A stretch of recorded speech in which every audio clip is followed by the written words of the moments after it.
hamdan wa syukralillah amma ba'du. Yang saya hormati para dewan juri dan teman-temanku yang berbahagia. Saya ingin mengajak teman-teman semua untuk selalu bersyukur kehadirat Allah Subhanahu wa taala dengan mengucapkan alhamdulillah. Sholawat serta salam kita sanjungkan kepada junjungan kita Nabi Agung Muhammad sallallahu alaihi wasallam yang kita tunggu-tunggu syafaatnya di zamanul akhir nanti. Hadirin rahimakumullah. Rasulullah sallallahu alaihi wasallam merupakan sosok sentral dalam pembinaan umat menuju baladatun thayyibatun wa rabbun ghafur. Umat yang semula rusak, penuh kemaksiatan dan kemungkaran, dalam waktu kurang lebih 23 tahun sudah menjadi umat yang aman, damai, tentram dan sejahtera. Bagaimanakah hal itu bisa terjadi? Allah Subhanahu wa taala berfirman dalam surat Al-Ahzab ayat 21 yang berbunyi, A'udzu billahi minasyaitonir rajim. Laqad kana lakum fi rasulillahi uswatun hasanah, yang artinya sungguh telah ada pada diri Rasulullah suri tauladan yang baik bagimu. Lalu seperti apakah pribadi Rasulullah sallallahu alaihi wasallam hingga kita selaku umat Islam dianjurkan untuk meneladaninya? Sebagaimana telah kita ketahui bersama bahwa Rasulullah memiliki 4 sifat wajib bagi Rasul, yaitu sidik, amanah, tabligh, dan fatonah. Mari kita kupas satu persatu keempat sifat itu secara singkat dan jelas.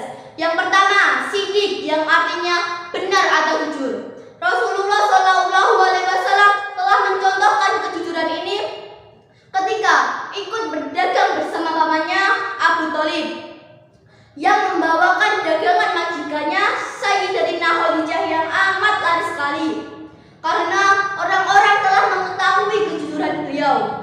Yang kedua, amanah, yang artinya dapat dipercaya. Sebelum Nabi Muhammad diangkat menjadi Rasul, beliau sudah mendapatkan gelar Al-Amin, yang artinya dapat dipercaya. Gelar ini diperoleh karena masyarakat sekitar yang benar-benar merasakan sifat amanah ini. Namun pada zaman sekarang sifat amanah juga jarang ditemukan. Sering kita dengar adanya hakim yang tidak amanah dalam memutuskan perkara alias tidak adil. Adanya pejabat yang menyalahgunakan wewenang untuk dirinya atau untuk kelompoknya. Nauzubillahi min dzalik. Yang ketiga, tabligh, yang artinya menyampaikan. Rasulullah sallallahu alaihi wasallam selalu menyampaikan kebenaran kepada seluruh umat. Beliau sampaikan secara tegas bahwa yang benar itu benar dan yang salah itu salah walaupun terasa pahit. Qulil haqqa walau kana murran. Katakanlah yang benar walau terasa pahit. Yang terakhir adalah fatonah, yang artinya cerdas. Cerdas bukan sekedar pintar, namun cerdas menunjukkan kematangan dalam berpikir sehingga dapat diterapkan secara tepat.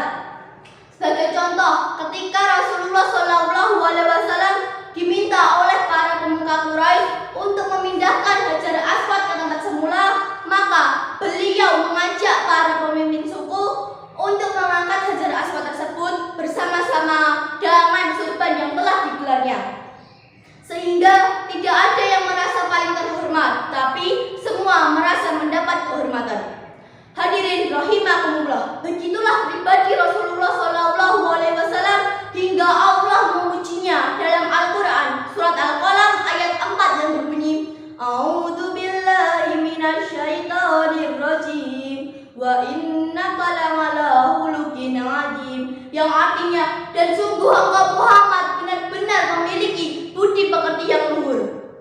Maka sebagai uraian akhir, semoga kita semua bisa mencontoh pribadi Rasulullah sallallahu alaihi wasallam tersebut dalam kehidupan sehari-hari, dan semoga kita selalu diberi keistiqomahan untuk menjalankannya sampai akhir nanti. Amin, amin ya rabbal alamin.